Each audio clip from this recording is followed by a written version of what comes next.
es el título en esta mañana. No está aquí, ha resucitado. Mateo capítulo 28, verso número 1 al 10. Yo lo tengo en la Nueva Traducción Viviente, no lo tengo en Reina Valera 60, usted lo tiene en Reina Valera 60, no hay problema, siga con la lectura en la versión que usted tenga. Usted puede tener diferentes versiones, no hay problema. Reina Valera 60, Dios habla hoy, Nácar Columna, cualquier versión, pero lo importante es que sea Mateo capítulo 28, verso número 1 al 10. Dice la palabra de la siguiente manera.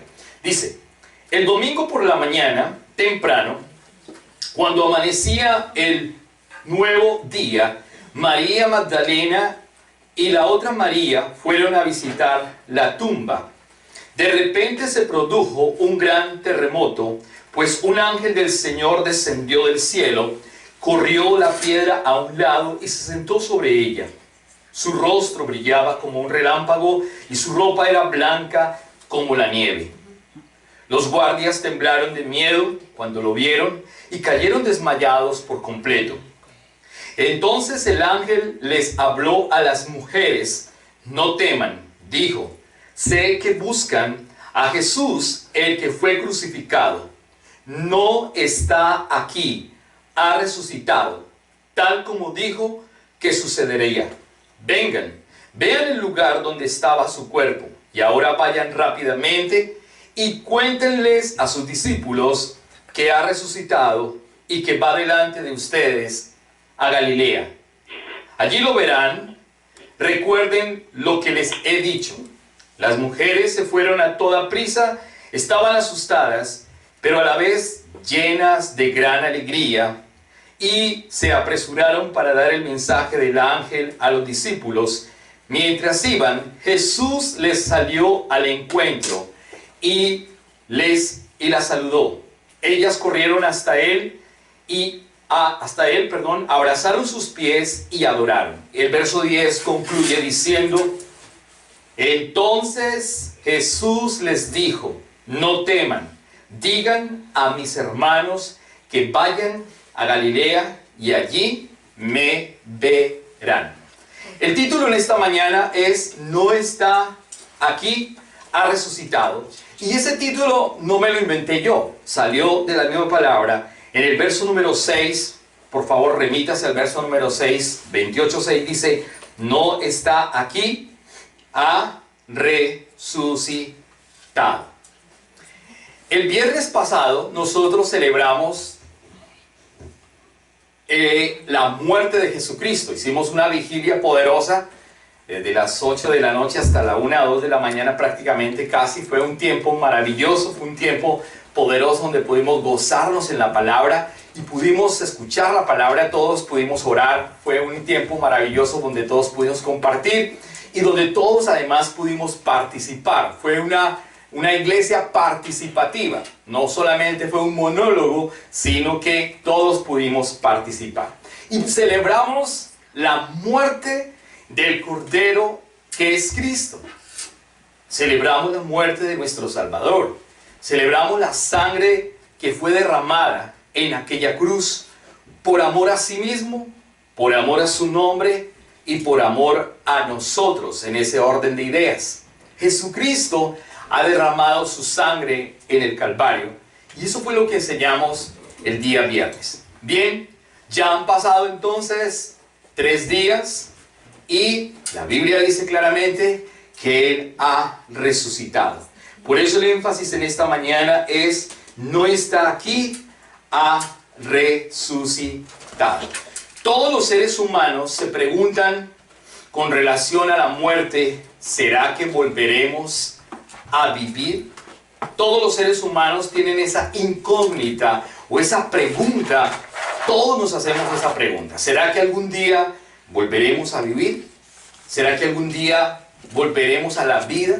Pues bien, esa fue la pregunta de Job, y ese fue el reclamo de Job, y ese fue también el gemido de Job.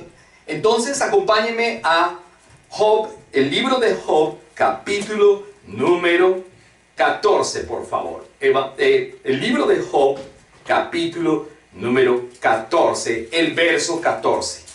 Job 14, 14. Dice la palabra en esta versión, en la parte A de el 14, 14. Dice, ¿pueden los muertos volver a vivir? Está preguntando Job al Señor. ¿Podrán los muertos volver a vivir? Se da cuenta que esta es una pregunta que todas las personas nos se hacen o se están haciendo. En Reina Valera 1960, perdón, la traigo aquí, Reina Valera 1960, Job capítulo 14, 14, pues usted la tiene, ya la ha leído, pero Job 14, mira cómo dice en esta versión. Dice, si el hombre muriere, volverá a vivir. Si el hombre muriere, volverá a vivir. Es la pregunta que tiene Job y es una pregunta permanente. Él dice, todos los días de mi edad esperaré hasta que venga mi liberación. Es el gemido de Job. Es un gemido. Él está preguntando y él está además diciendo, todos los días de mi vida esperaré hasta que venga mi liberación. Si el hombre muriere, volverá a vivir. Si el hombre muriere, volverá a vivir. Es la pregunta de toda la humanidad, la pregunta clave, la pregunta cardinal. Pues la filosofía humana también se ha hecho esa pregunta. La filosofía se ha hecho esa pregunta. Los antropólogos se han hecho esa pregunta. La antropología se ha hecho esa pregunta. La ciencia o los científicos también se han hecho esa pregunta. Las religiones de todo tipo también se han hecho esa pregunta. Las religiones paganas se han hecho toda la pregunta. Y esta pregunta es, ¿será que volveremos a vivir? En gran signo de interrogación, como Job lo está haciendo, el gemido de Job. Pues al gran filósofo Platón se le preguntó esta misma pregunta, valga la redundancia, y le dijeron, ¿será que volveremos a vivir? Platón respondió, así lo espero, pero nadie lo sabe, dijo el gran filósofo Platón, el que escribió el libro de la República. Imagínese usted, un gran filósofo, el gran filósofo o el padre de la filosofía, Platón, imagínate, también se le ha preguntado, ¿será que volveremos a vivir? Y él concluye o pregunta también diciendo, pues no sé, la verdad, él respondió, así lo espero, pero él dice algo, pero nadie lo sabe, nadie lo sabe. La tumba de todos los dioses romanos, grecorromanos, la tumba de todos los dioses egipcios, nórdicos, la tumba de todos los dioses del monte del Olimpo, la tumba de todos los mayas, la tumba de todos los aztecas, es más, la tumba de todos los incas está completamente llena. Aunque muchos son, obviamente, de la mitología griega y de la mitología romana, que quiere decir que fueron inventados y que no existieron, ni que van a existir, o que no existieron jamás, porque es la mitología. Obviamente que otros sí existieron, como Mahoma, como Confucio, como Buda, como el Dalai Lama. El Dalai Lama es un título actual, pero el Dalai Lama, el primer Dalai Lama que murió, como el Ayatollah Khomeini, que también es un título, pero que el primer Ayatollah Khomeini también murió. Entonces podemos darnos cuenta que ningún dios de ninguna mitología ni de ninguna era durante este periodo de 20 a 21 siglos de la era cristiana pues ha resucitado. Ninguno de ellos ha salido de las tumbas.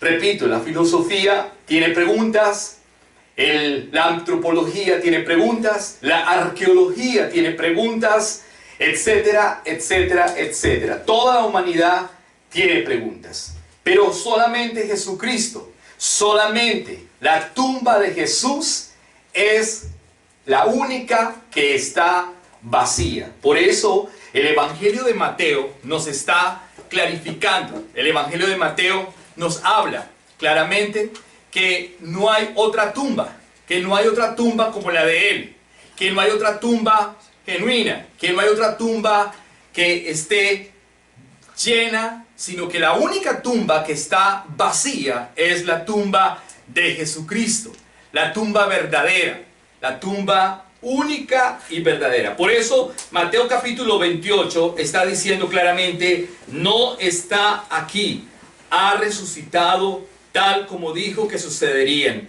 Vengan, vean el lugar donde estaba su cuerpo, y ahora vayan rápidamente y cuénteles a sus discípulos que ha resucitado y que va delante de ustedes a Galilea. Allí lo verán.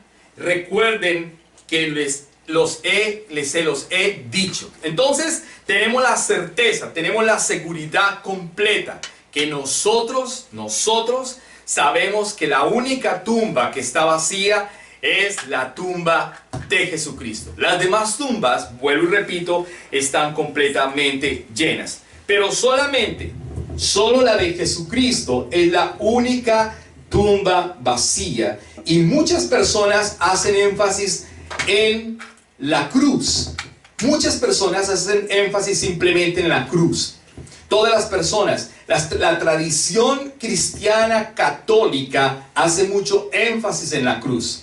Aún hay algunos cristianos que hacen mucho énfasis en la cruz como tal, pero ojo con algo importante.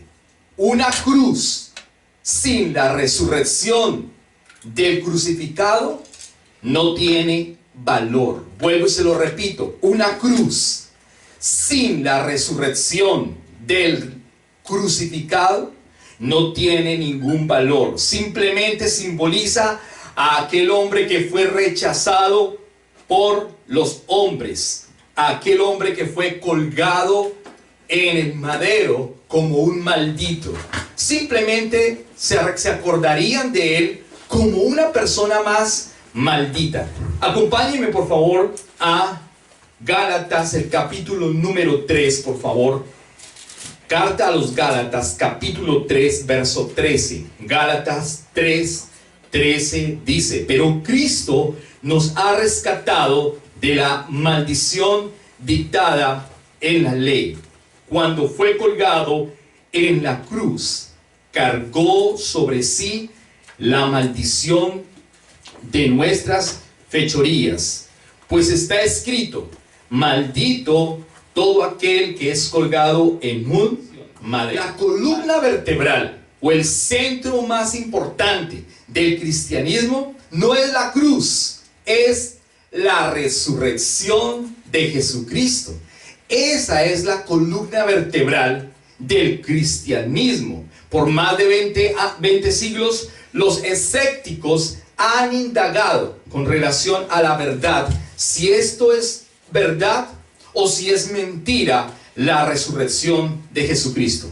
Muchos eruditos han tratado de desmentificarla y no lo han logrado, hasta el punto de desistir a sí mismo de la evidencia. Un ejemplo de eso, un ejemplo es un abogado británico llamado Frank Morrison. Frank Morrison, en el siglo XVIII-XIX, un hombre muy prominente, trata de desmentificar la crucifixión y también la resurrección del Cristo. Y este hombre trata de escribir un libro para poder quitar la mentira que supuestamente el mundo está creyendo, o el cristianismo ha venido creyendo durante tanto tiempo. Entonces él trata de quitar la verdad absoluta que está en la palabra, y él empieza a indagar y a indagar y a indagar, y él al final se da cuenta que todas las evidencias apuntan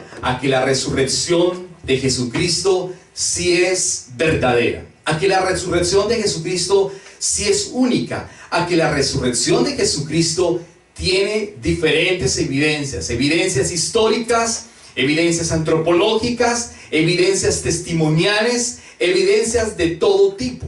Entonces él concluye diciendo que Jesucristo sí resucitó, que Jesucristo sí realmente es el Cristo eterno. Al final, el libro que él escribe, que sí escribe un libro, lo escribe o lo titula Who Moved the Stone? Who moved the stone? ¿Quién movió la piedra? ¿Quién movió la roca? Eso es lo que el título de este libro que saca Frank Morrison en el siglo XVIII-XIX aproximadamente, en vez de desmentificar que Cristo no había resucitado, lo que hace es que su libro da más bien unas evidencias reales de que Cristo sí resucitó, y por eso él escribe este libro, Who Moved the Stone? ¿Quién movió la piedra? Pues bien, la piedra la movió un ángel del Señor movió la piedra para que saliera nuestro Salvador. Y así sucesivamente hay muchos otros hombres como Lee Wallace, que también está tratando, estos eruditos, entre comillas, tratan de desmentificar la verdad bíblica. Otro, por ejemplo, es Simon Greenleaf. Simon Greenleaf fue un maestro muy prominente de la Universidad de Harvard, y él trata también de desmentificar la verdad de la resurrección de Jesucristo, pero definitivamente es completamente imposible. Estos hombres han caído de rodillas al encontrar la evidencia que el Salvador resucitó. En el primer siglo, entre el primero, segundo y tercer siglo, hay un hombre que se llama, o que le dicen, Julián el Apóstata. Y este hombre trata de quemar todas las escrituras que habían en ese momento. Él trata de acabar con todo lo que tenga que ver con el Cristo y desmentificar que Jesucristo realmente vivió, resucitó y que Él es Dios.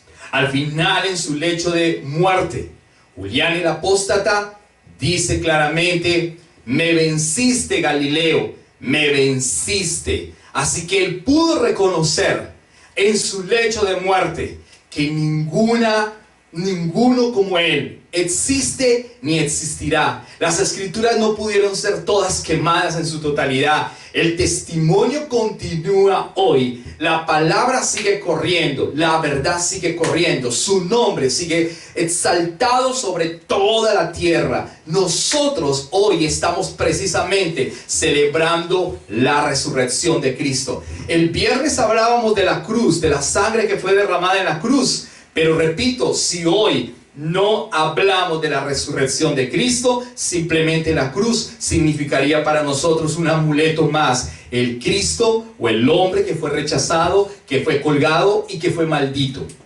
La Biblia dice claramente que es maldito todo aquel que es colgado en un madero, que es lo que habla Gálatas, el capítulo 3, el verso 13. Pero la evidencia de Mateo 28 es grande, es abismal, es poderosa. Él nos da la certeza, la seguridad completa de que nosotros tenemos un Dios vivo, un Dios absoluto, un Dios verdadero, un Dios que resucitó, y por eso la tumba está vacía.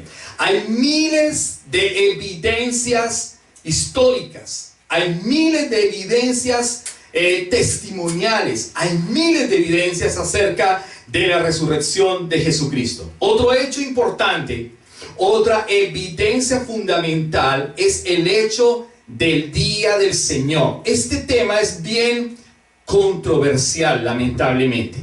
Muchas iglesias o tradiciones sabáticas siguen todavía sirviendo o rindiendo el culto el día sábado. Entonces el pueblo judío como tal rendía el culto el Shabbat o el día sábado, que era el séptimo día como tal. Entonces ellos han venido celebrándolo durante décadas, y al pueblo de Israel le dijo Dios que al pueblo de Israel, ¿oh sí? Al pueblo de Israel le dijo Dios claramente que rindiera el culto en el Shabbat. Pero algo importante, la evidencia más importante del primer siglo, es que un grupo de judíos que conocieron al Salvador, que conocieron a Jesucristo, empezaron a rendir el culto el día del Señor, el primer día de la semana, que es el día domingo. Los mismos judíos, el mismo pueblo de Israel, que antes tenía la doctrina sabática, que antes guardaba el sábado, el Shabbat, empezaron a guardar fue el día primero de la semana, que es el día domingo, por la misma situación de que Jesucristo había resucitado el primer día de la semana. El séptimo día de la semana era para el pueblo de Israel con relación al Shabbat, pero el primer día de la semana era celebrar el día del Señor con relación a la resurrección de Jesucristo. ¿Qué explicación más importante y qué tema tan monumental entender el evento de la resurrección de Jesucristo que ocurrió entonces el primer día de la semana? Otra situación importante era el significado de la Pascua o de la Peshá judía. La Pascua o la Peshá judía, que era la recordación del pueblo de Israel en Egipto, cuando el ángel de la muerte pasó por todas las casas de los egipcios y no trajo destrucción al pueblo de Israel, porque la sangre había sido puesta en los dinteles del pueblo de Israel. Eso es pasar por alto la Pascua, la Peshá. Y esa Pascua o esa Peshá ahora estaba siendo sustituida por una nueva Pascua. Y esa nueva Pascua es la resurrección de Jesucristo. Usted entiende en esta mañana la magnitud tan importante cuando nosotros decimos felices Pascuas. Muchas personas dicen felices Pascuas y no tienen el más mínimo conocimiento de qué es Pascua. Muchos dicen, no, es que nosotros celebramos la Pascua judía. Pues déjeme decirle que la iglesia no celebra la Pascua de los israelitas. Nosotros no celebramos la Pascua judía, celebramos la Pascua del Salvador del mundo, que resucitó. Y los mismos judíos del primer siglo se convirtieron a Cristo y celebraron la Pascua cristiana, la Pascua de la resurrección de nuestro Salvador. Entonces el saludo de aquella época era: Cristo ha resucitado, y la respuesta a ese saludo era: Cristo ha resucitado en verdad. Ese era el saludo de ese momento. Ellos se saludaban: Cristo ha resucitado, y el otro le respondía: Cristo ha resucitado en verdad. Tenían la certeza, la seguridad de que Jesucristo había resucitado. Eso es la Pascua cristiana. La iglesia celebra entonces el día del Señor hoy porque Él resucitó el primer día de la semana, no como un concepto de un cambio de un calendario, sino como el concepto que el mismo pueblo judío había o estaba cambiando. El arte cristiano, por ejemplo, el arte cristiano en las catacumbas, han encontrado la antropología. Cuando la Biblia dice que las piedras hablarán, se está refiriendo a esa profecía como tal. No está hablando que una piedra se va a levantar y va a hablar. No, está diciendo la profecía que si nosotros callamos, las piedras van a hablar.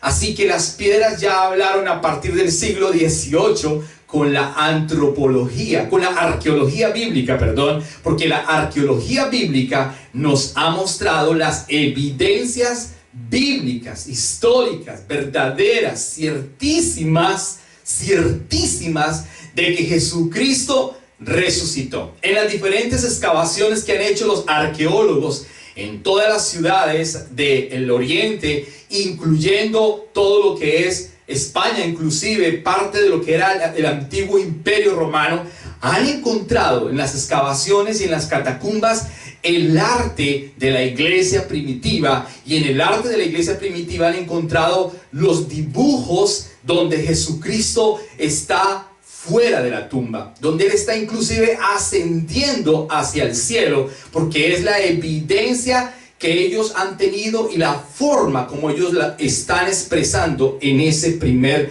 momento. Otra evidencia importante es la himnología cristiana. La himnología cristiana es que aparecen todos los himnos y la iglesia cristiana empieza a cantar himnos hablando de la resurrección de Jesucristo. No solamente cantan la muerte de Cristo, sino que están ahora cantando la resurrección del Salvador, la resurrección del Cristo. La misma iglesia, la misma congregación o la misma iglesia también es una evidencia importante. La iglesia es una institución con vida, es un organismo vivo que Cristo fundó. Hablaba yo el día viernes, el miércoles si no estoy mal, que el imperio romano en esa época tenía 70 millones de personas, 70 o 50 millones de personas más o menos, era toda la población que había en el imperio romano, de lo cual prácticamente el 10% en ese momento del primer siglo habían entre 5 y 7 millones de cristianos que habían crecido, que habían nacido de nuevo. Eso es una evidencia importante. La iglesia ha crecido de una manera impresionante. Primeramente, Jesucristo funda la iglesia. Él habla a sus discípulos. Él escoge 12 hombres importantes para que prediquen el evangelio. Uno de ellos, lamentablemente, pues usted sabe la historia, que él no ha entendido que Jesucristo es el Salvador, y es Judas, que además, después de arrepentirse, lo que hace es colgarse. Pero los demás están predicando el evangelio. El evangelio empieza a correr. Luego hay 70 más, luego hay 120 más, luego hay 3,000 más, luego hay 5,000 más. Luego vienen las persecuciones de la época de Nerón, de los diferentes emperadores, incluyendo el emperador Domiciano, y todos los emperadores como Adriano, Antonino, y todos estos emperadores del primero y segundo, inclusive llegando hasta el tercer siglo, donde aparece el emperador Galerio, y finalmente donde aparece el emperador Constantino, que es el que saca el edicto del 313 con el edicto de Milán. Pero antes de todo ese edicto hay una persecución, y por eso la iglesia ha sido multiplicada en todo el imperio romano. Al multiplicarse, obviamente hay una evidencia importante de que el Cristo eterno ha resucitado. Nadie podía dar la vida por una mentira. La vida de los hombres fue cambiada. Pedro era un hombre inestable. Pedro era un hombre que no tenía carácter. Pedro era un hombre que se llamaba Simón, que significa una caña vacía, una caña que se puede mover de allá para acá y de aquí para allá. Una persona sin carácter, una persona sin verdad, una persona hueca, una persona triste, una persona vacía. Cuando Pedro conoce al Cristo, cuando Pedro ve a Jesús de verdad nuevamente resucitado, su vida fue completamente transformada. Cambió por completo. El Pedro que era una caña vacía no volvió a ser el mismo, porque a partir de ver a Cristo resucitado, su vida cambió por completo. Pedro empezó a predicar de una manera impresionante y a tener un carácter en la fe, a tener una seguridad ciertísima de que el Salvador había resucitado. Y a partir de ese momento, Pedro empezó a ser un gran precursor del evangelio. La palabra empezó a correr en todo el imperio y el cristianismo empezó a crecer de una manera impresionante. Hoy en día, pues los escépticos y los ateos han querido destruir toda esta verdad con sus ideas, que la resurrección no ha sido una verdad, pero simplemente son argumentos y son teorías humanas, son cosmovisiones humanas que no tienen ningún piso, ni científico, ni arqueológico, ni antropológico, ni sapiencial, ni escritural, ni testimonial, de ningún tipo. No tiene argumento absoluto, como los hombres que han querido indagar en el tema, y lo que han terminado es descubriendo que Jesucristo realmente es el Salvador del mundo, y que Jesucristo realmente resucitó y salió de la tumba, que hoy la tumba está completamente vacía. Miles de testigos físicos y miles de testigos presenciales pudieron tener la experiencia viva, la experiencia verdadera, la experiencia única. Acompáñenme por favor a la carta de los Hechos, el capítulo número 1, por favor. Carta de los Hechos, capítulo número 1. si es tan amable, Carta de los Hechos, capítulo número 1.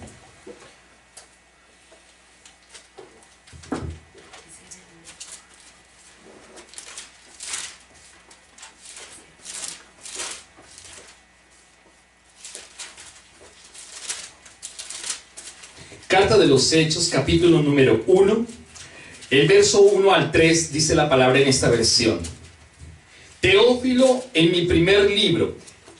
El apóstol Lucas es el que ha escrito el libro de los Hechos, o la carta de los Hechos. Él ha escrito Lucas y ahora está escribiendo Hechos. Por eso él le dedica la carta de los Hechos a Teófilo, un discípulo más, y le dice de la siguiente manera. Teófilo, en mi primer libro o en mi primer tratado, o sea, está haciendo referencia a Lucas, dice claramente: te relaté, te comenté, te narré, te expresé, te escribí, te hice dar a conocer, le dice, todo lo que Jesús comenzó a hacer y a enseñar hasta el día que fue llevado al cielo, después de haberles dado a sus apóstoles escogidos instrucciones adicionales por medio del Espíritu Santo. Y el verso número 3 dice de la siguiente manera: durante los 40 días posteriores a su crucifixión, Cristo se apareció varias veces a los apóstoles y les demostró con muchas pruebas convincentes que Él realmente estaba vivo, y les habló del reino de Dios. En la versión Reina Valera 1960 dice claramente la palabra que Dios les habló acerca de este tema y les dijo claramente que había unas pruebas indubitables. ¿Qué son las pruebas indubitables? Pues las pruebas indubitables son las pruebas convincentes, las pruebas reales, las pruebas únicas, las pruebas verdaderas, las pruebas exactas, perfectas, únicas. O sea que hay pruebas únicas, indubitables y verdaderas. Ni siquiera el Sanedrín judío pudo, lamentablemente, entre comillas, ocultar que Jesucristo resucitó. Por el contrario, imagínese usted que los soldados, después de que ven la situación de que el Hijo de Dios ha salido de la tumba, los soldados van a darle un parte o van a dar una información al pueblo, a las mujeres, y lo que es mejor aún, a los sacerdotes o a los jefes del Sanedrín judío. Y ellos van allí a contar lo que ocurrió en el Sanedrín. Pero estos sacerdotes, en lugar de ser sabios, y en lugar de creer, y en lugar de rendir su vida ante tal situación, lo que ellos hacen es evidenciar todavía aún más que Jesucristo sí resucitó. Porque ellos tratan de sobornar a los soldados para que los soldados cambien la versión. ¿Usted entiende lo que le estoy hablando en esta mañana, iglesia? ¿Usted entiende la magnitud de lo que le estoy hablando?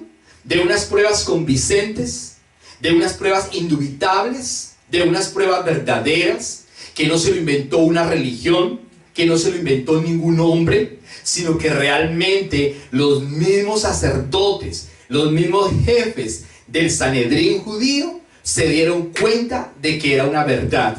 Y entonces la versión de los soldados tenía que ser cambiada a costa de dinero. Había un soborno de por medio. Vaya conmigo a Mateo capítulo 28, por favor, verso número 11 al 15, para corroborar lo que yo le estoy diciendo en esta mañana. Mateo 28, verso número 11 al 15. Dice la palabra de la siguiente manera: mientras las mujeres estaban en camino, algunos de los guardias, entraron en la ciudad y les contaron a los principales sacerdotes lo que había sucedido. ¿Se da cuenta? Los sacerdotes son los jefes del Sanedrín judío. Verso número 12. Se convocó a una reunión con los ancianos y decidieron dar a los soldados un gran soborno. Decidieron dar a los soldados un gran soborno. Y les dijeron: Ustedes deben decir: los discípulos de Jesús vinieron durante la noche mientras dormíamos y robaron el cuerpo. Si llega a oídos del gobernador, nosotros los respaldaremos. Así no se meterán en problemas. Entonces los guardianes o los guardias aceptaron el soborno, dice la palabra, y dijeron que les habían ordenado, y dijeron lo que se les había ordenado. Y su historia corrió, mire lo que dice, su historia corrió por todas partes entre los judíos y la siguen contando hasta el día de hoy. Mírenme por favor un momento. Quiero llamar su atención por un momento.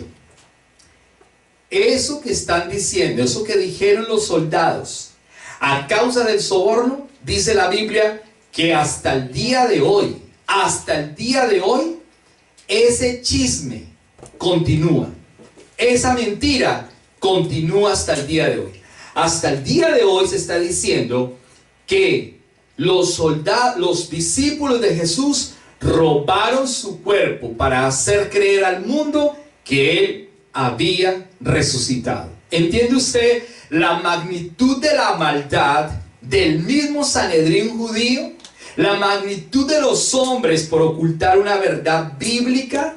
Es más, algunos dijeron, o hay alguna teoría que dice que Jesucristo, impresionante lo que les voy a contar, primero Jesús fue fue golpeado durante un gran tiempo.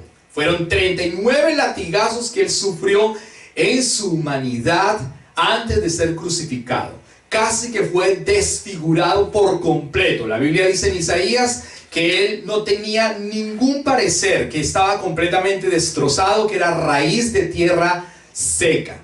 Y aparte de eso, Él tenía que ir con su cruz pesada a cuestas, caminando por la vía dolorosa para llegar al monte Calvario o a la calavera o al Gólgota. Y allí, aparte de eso, ser crucificado. No fue amarrado como los soldados, sino que fue crucificado con grandes clavos, que inclusive ha expresado el doctor Telmo Salas en su obra literaria de la muerte ignominiosa que Jesús murió, de una muerte ignominiosa con unos clavos inmensos en sus manos y en sus pies. Y aparte de eso, es levantado en la cruz. Y aparte de eso, se le da la orden a un centurión romano que le entierre una lanza para dar por terminada la ejecución. Imagínese usted, el mismo Jesús ha hablado: Elí, Elí, lama sabactani, Señor, Señor, ¿por qué me has abandonado? Y finalmente le entrega su espíritu, le dice al Señor: Señor, te entrego mi espíritu, y Él muere en la cruz del Calvario. Pues bien, los hombres han dicho que Jesucristo se desmayó. Imagínese esa situación. Si hoy estamos sufriendo un problema a nivel mundial que se llama coronavirus o COVID-19, y por un simple microbio, la gente se está muriendo con un problema respiratorio en los pulmones, con lo más pequeñito. Ahora imagínese la muerte ignominiosa del Cristo, y la gente todavía sigue diciendo, los eruditos de aquella época y de esta época dicen que Jesucristo lo que recibió fue un desmayo, y que después, algo importante en la época judía, Jesús fue colocado en una tumba nueva de José de Arimatea. Pero antes de hacerlo, dice que más o menos unos 2 a 3 kilos de plantas aromáticas envolvían el cuerpo, y luego le colocaban un sudario que quedaba como una momia. Prácticamente no se veían sino los ojos únicamente, no podía moverse, y luego lo enterraban en la tumba. ¿Cómo es posible que entonces Jesús haya salido después a caminar tranquilamente? Porque sencillamente tuvo un desmayo. Increíble cómo la gente quiere dañar la verdad bíblica de la que está hablando Jesucristo en su propia palabra. En primera carta de Timoteo, Por favor, acompáñeme a primera carta de Corintios, si es tan amable. Primera carta a los Corintios, el capítulo número 15, si es tan amable. Vamos a corroborar otra cosa importante. Primera carta a los Corintios, capítulo número 15. Verso número 1 hasta el verso número 11. Primera carta a los Corintios, capítulo número 15, verso número 1, dice: la resurrección de Cristo. Ahora, amados hermanos, lea conmigo por favor. Ahora, amados hermanos, permítanme recordarles la buena noticia. ¿Qué estamos celebrando hoy, iglesia? La buena noticia. Nosotros, la iglesia cristiana, está celebrando la buena noticia. No estamos llorando. Claro, otros están llorando porque se les acabó la comida, pero nosotros no estamos llorando por esa situación. Otros están llorando porque, en fin, la pandemia se está aumentando y no saben qué hacer y perdieron su trabajo, y como perdieron el trabajo están llorando. Pero no están viendo la importancia de la resurrección del Cristo. Dice la palabra: ahora, amados hermanos, permítanme recordarles la buena noticia que ya les prediqué. En ese entonces la recibieron con gusto y todavía permanecen firmes en ella. Esa es la buena noticia que los salva si ustedes siguen creyendo en el mensaje que les prediqué, dice el apóstol Pablo a los Corintios. A menos que hayan creído algo que desde un principio no o nunca fue cierto. Verso número 3. Yo les transmití a ustedes lo más importante y lo que se me había transmitido a mí también. Cristo murió por nuestros pecados, tal como lo dicen las Escrituras. Fue enterrado y al tercer día fue levantado de los muertos, tal como lo dicen las Escrituras. O sea que Pablo se estaba refiriendo al veterotexto. Imagínese, Pablo no estaba hablando de una situación meramente de física, sino que también estaba refiriéndose a la profecía del veterotexto. ¿Entiende usted lo que le estoy hablando en esta mañana? La ley habla de Jesucristo. Los profetas hablan del Cristo. Los salmos hablan del Cristo. Y no había llegado el Cristo. No había nacido. Ahora está hablando de la muerte y además de la resurrección del Cristo. Pablo está siendo inteligente en tocar el veterotexto, una evidencia indubitable, ciertísima, verdadera, única. Entonces él dice aquí claramente: fue enterrado el tercer día y levantado de los muertos, tal como lo dicen las Escrituras, el veterotexto. Lo vio Pedro, verso número 5. Mire cómo dice Pablo de una manera espectacular. Dice: lo vio Pedro y luego lo vieron los 12. Más tarde lo vieron más de 500 seguidores. 500 seguidores, mi amado amigo y hermano, iglesia, mundo. Mire lo que dice la palabra. Primero lo vio Pedro, luego lo vieron los 12, más tarde lo vieron 500 de sus seguidores, a la vez la mayoría de los cuales todavía viven, aunque algunos ya han muerto. Verso número 7. Luego vino Santiago, dice la palabra, y después lo vieron todos los apóstoles. Y por último, dice en el verso número 8, por último, como si hubiera nacido en un tiempo que no me correspondía, o como un abortivo, dice en otra versión, que no me correspondía, también lo vi yo. ¿Cómo lo vio Pablo? Físicamente, no. Lo vio por medio de una visión, sabiendo que él era el Cristo resucitado. Por eso el Pablo dice: por último lo vi yo. En el verso número 9 dice: pues yo soy el más insignificante de todos los apóstoles. De hecho, ni siquiera soy digno de ser llamado apóstol después de haber perseguido a la iglesia de Dios como lo hice. Verso número 10. Sin embargo, lo que ahora soy, todo se debe a que Dios derramó su amor especial sobre mí, y no sin resultados, pues he trabajado mucho más que cualquiera de los otros apóstoles, pero no fui yo, sino Dios quien obraba a través de mí por su gracia. Así que no importa si predico yo o predican ellos, porque todos predicamos el mismo mensaje que ustedes ya han creído. ¿Qué estamos haciendo en esta mañana, iglesia? Amigos, ¿qué estamos haciendo? Escuchando y congregándonos en el mismo mensaje que han creído, los apóstoles, que han creído los de la patrística, que han creído la iglesia primitiva, que ha creído la iglesia perseguida, que ha creído la iglesia imperial, que ha creído la iglesia medieval, que ha creído la iglesia contemporánea, y usted y yo somos parte de esa iglesia poderosa que ha creído en el mensaje del Cristo, el mensaje del resucitado, el mensaje del Salvador del mundo, que hay evidencias indubitables, y Pablo dice, Pedro lo vio primero, los 12 lo vieron también, muchos lo pudieron ver, 500 personas lo pudieron ver, o sea que no fue un secreto que Jesús hubiera resucitado, no fue un secreto, fue una realidad que quisieron tapar los sacerdotes del momento, fue una realidad que quisieron tapar los hombres, es una realidad que ha querido tapar durante estos siglos los llamados buenos, los inteligentes, los sabios, los filósofos. Fue una realidad, o es una realidad, que han querido tapar los más letrados, pero no es verdad. Jesucristo ha resucitado por completo, y tenemos la evidencia de los testigos oculares y de nosotros que tenemos una experiencia viva en nuestro espíritu.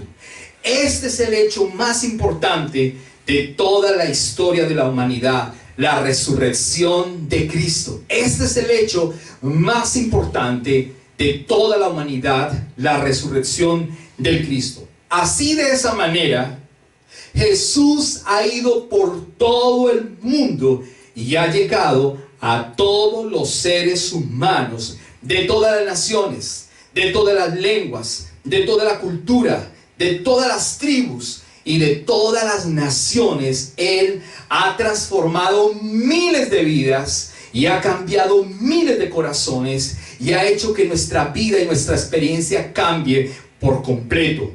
Él fue el que dijo claramente en Apocalipsis capítulo 1 verso 18, 2 versículos más, por favor, 2-3 versículos más. Apocalipsis capítulo número 1, si es tan amable, acompáñeme por favor a Apocalipsis capítulo número 1, el verso 18. Él fue el que dijo claramente de la siguiente manera: yo soy el que vive, yo soy el que vive, yo soy el que estuve muerto, pero mira, ahora estoy vivo por siempre y para siempre, y tengo en mi poder las llaves de la muerte y de la tumba.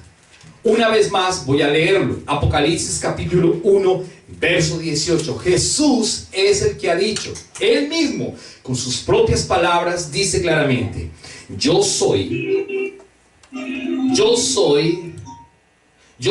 el que vive. Yo soy, el verso 18, yo soy el que vive. No tengas miedo, dice, yo soy el que vive. Estuve muerto, pero mira, ahora estoy vivo por siempre y para siempre.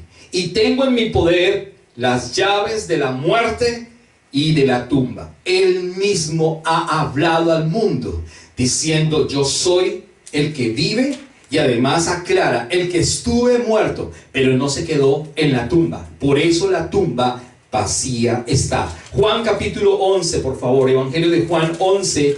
Evangelio de Juan capítulo número 11, verso número 26. Juan 11, 26. Juan 11, 26 dice claramente: yo soy la resurrección y la vida. El que cree en mí vivirá aún después de haber muerto. Todo el que vive en mí y cree en mí jamás morirás. Jamás morirá. ¿Lo crees, Marta?, le dijo Jesús a Marta. Voy a volver a repetirlo.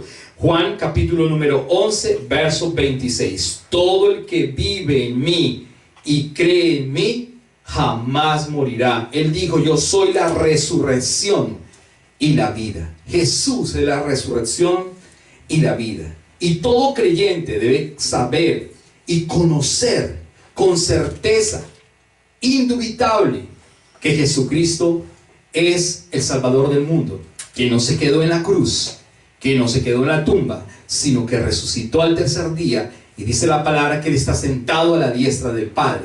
Esa es la verdadera victoria de la iglesia. Y por eso nosotros celebramos el Día del Señor hoy domingo. Finalizo con Apocalipsis. Por favor, devuélvete únicamente una vez más a Apocalipsis. Acompáñeme a Apocalipsis, el capítulo número 3, por favor. Apocalipsis, capítulo número 3. Ahora mismo entonces, después de toda esta enseñanza, después de todo este tiempo, Cristo ha dicho en Apocalipsis capítulo 3, el verso número 20. Mira, mira, mira, mira.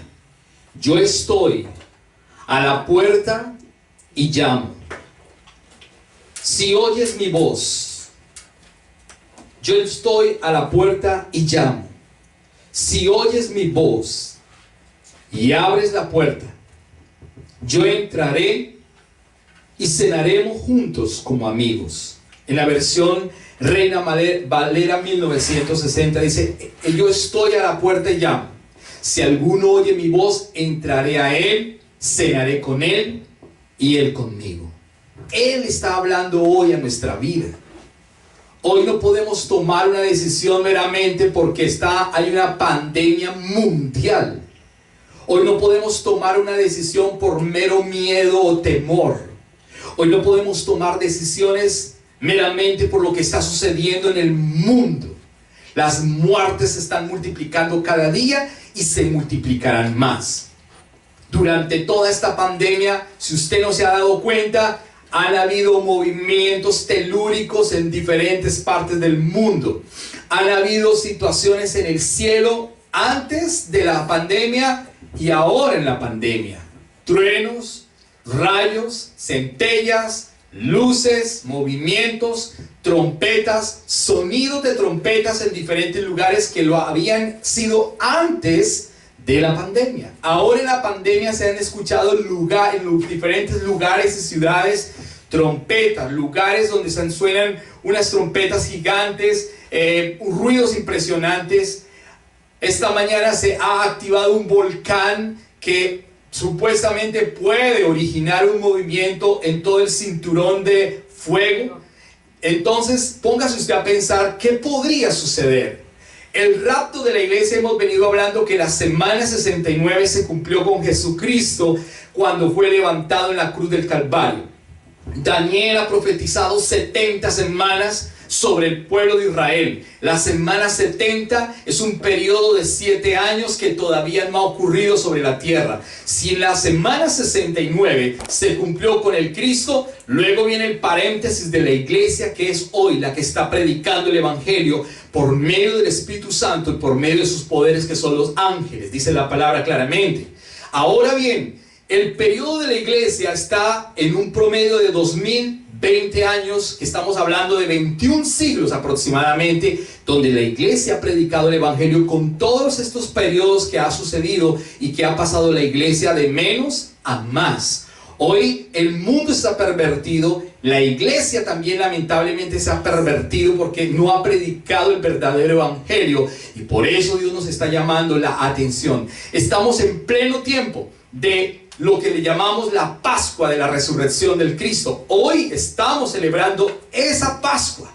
Hoy estamos celebrando esa liberación del pueblo de Israel, pero más que eso estamos celebrando la liberación del que ha recibido a Cristo, el Cristo vivo, el Cristo resucitado, el Cristo que salió de la tumba con las evidencias indubitables. Entonces, ha pasado ese periodo de tiempo. Ya la Biblia dice claramente que Cristo viene por segunda vez. Las evidencias proféticas están dadas para la segunda venida del Cristo, pero para que ese evento ocurra, entonces tiene que ocurrir primero el rapto de la iglesia, para que aparezca los 7 años de gran tribulación sobre la tierra, cual nunca lo ha habido y nunca lo habrá, que es en la semana 70 del libro de Daniel, el capítulo número 9. Hoy estamos celebrando la resurrección del Cristo, la resurrección del Salvador, la resurrección del eterno Dios, del único y verdadero Dios. Y Él hace la pregunta: Él afirma claramente: yo soy el que vive, yo soy el que estuve muerto, yo soy el que vive para siempre, yo soy el alfa, yo soy la omega, yo soy el principio, yo soy el fin, yo soy el único, yo soy el verdadero, yo soy el rey de reyes, yo soy el eterno, yo soy la salvación, yo soy el camino, yo soy la puerta, yo soy la entrada a las ovejas, dice claramente. Y finaliza diciendo Apocalipsis 3:20: he aquí yo estoy a la puerta de tu vida, a la puerta de tu corazón, iglesia. Arrepiéntete, iglesia, arrepiéntete, amigo y hermano y mundo, porque Él está diciendo: yo estoy a la puerta y vengo, te estoy llamando. Dice claramente Apocalipsis capítulo 3, verso 20: mira, yo estoy a la puerta y llamo. Si oyes mi voz y abres la puerta, yo entraré y cenaremos juntos como amigos. Dios nos está dando la oportunidad de regresar nuevamente a Él, de entrar en amistad con Él, como dice la palabra, porque hay unas evidencias completamente ciertísimas, indubitables. Aunque el mundo las quiera quitar, no podrán jamás. Hoy la iglesia de Jesucristo celebra la victoria del Salvador. Hoy la iglesia del Cristo celebra la victoria del único Redentor que murió. Y dice la palabra que está sentado a la diestra del Padre y gobierna con autoridad. Y hoy es nuestra esperanza única y verdadera. Es nuestra única esperanza. Es el gozo eterno. Hoy entonces la iglesia celebra el día del Señor, el día de la resurrección. No celebramos la cruz del Calvario. No celebramos la cruz del Calvario. Celebramos la resurrección de Cristo. Y como la resurrección de Cristo, ahora usted y yo somos lavados por esa sangre. Y tenemos la fe ciertísima que si Cristo resucitó, entonces nosotros también resucitaremos con Él. El orden bíblico que habla Ezequiel claramente, y Tesalonicenses sobre todo, dice claramente que los muertos en Cristo, o sea, los que obtuvieron la muerte aponesco, no solamente la muerte thanatos, sino la muerte aponesco, los muertos en Cristo resucitarán primero. Y los que estemos vivos, dice la palabra, seremos transformados en un abrir y cerrar de ojos, y seremos levantados en el rapto de la iglesia. Ese es el evento majestuoso que está esperando la iglesia, y hoy celebramos esa resurrección única y verdadera en el nombre de Jesús. En ese nombre es que nosotros nos reunimos. La iglesia tiene victoria y la iglesia tiene la salvación completa en ese nombre, porque Jesucristo resucitó. Y hoy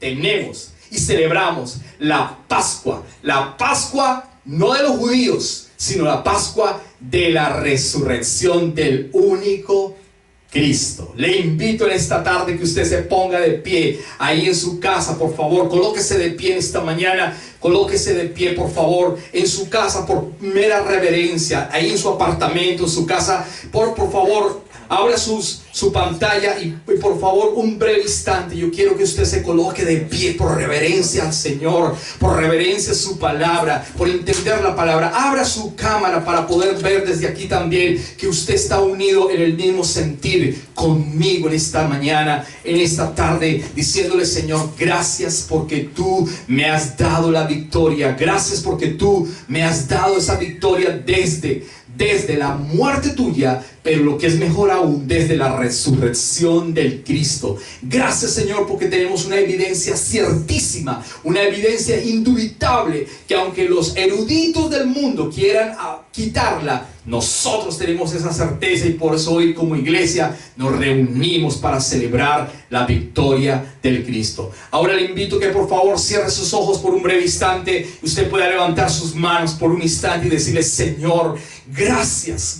Dígale a Dios gracias en esta mañana por tu palabra preciosa, porque tú nos has hablado con toda certeza, con toda seguridad que nosotros tenemos en esta mañana. Nosotros hoy estamos celebrando la Pascua de la resurrección de Jesucristo. No celebramos la Pascua judía, celebramos la Pascua de Cristo. No celebramos la cruz meramente porque sería un símbolo o un amuleto. Celebramos lo que es mejor aún, la resurrección del Salvador. La Biblia dice claramente que Él se levantó de la tumba. La Biblia dice que muchos hombres lo vieron. La Biblia dice que 2 hombres iban camino a Emmaus y Él se presentó a ellos porque estaban tristes y angustiados porque había muerto el Cristo, pero ellos al final pudieron darse cuenta en la mesa que el Cristo eterno había resucitado, pues la mesa significa básicamente comunión, y hoy usted y yo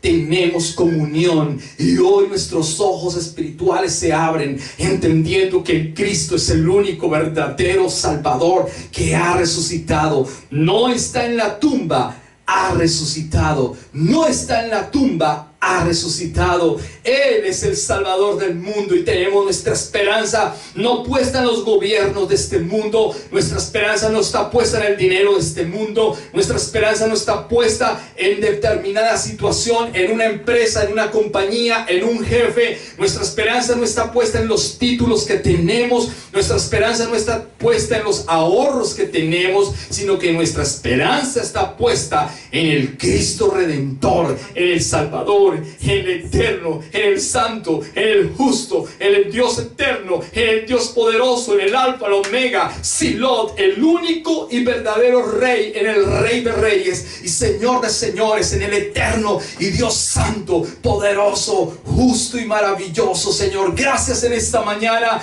gracias por tu palabra y gracias por tu presencia. Te damos toda gloria, toda honra, toda alabanza y todo poder a ti en esta mañana, dándote una vez más la alabanza y la gloria a ti en esta mañana. Le ruego que usted le pueda dar un aplauso poderoso en esta mañana a nuestro Salvador. Déselo fuerte ahí donde usted está, en su casa, en su apartamento, sin temor. Dígale: gracias, Señor, por la resurrección tuya, porque tú me salvaste y me trajiste a victoria, a salvación, a libertad. Aleluya. Gracias, Señor, en esta mañana. Gracias por tu palabra, gracias por tu verdad, y gracias, Señor, porque hoy nosotros tenemos una verdad ciertísima. El Cristo ha resucitado, la tumba está vacía y tú estás sentado a la diestra del Padre, gobernando con autoridad, y nosotros, Señor, celebrando el día del Señor. Gracias, Jesús. Gracias, Jesús. Amén y amén.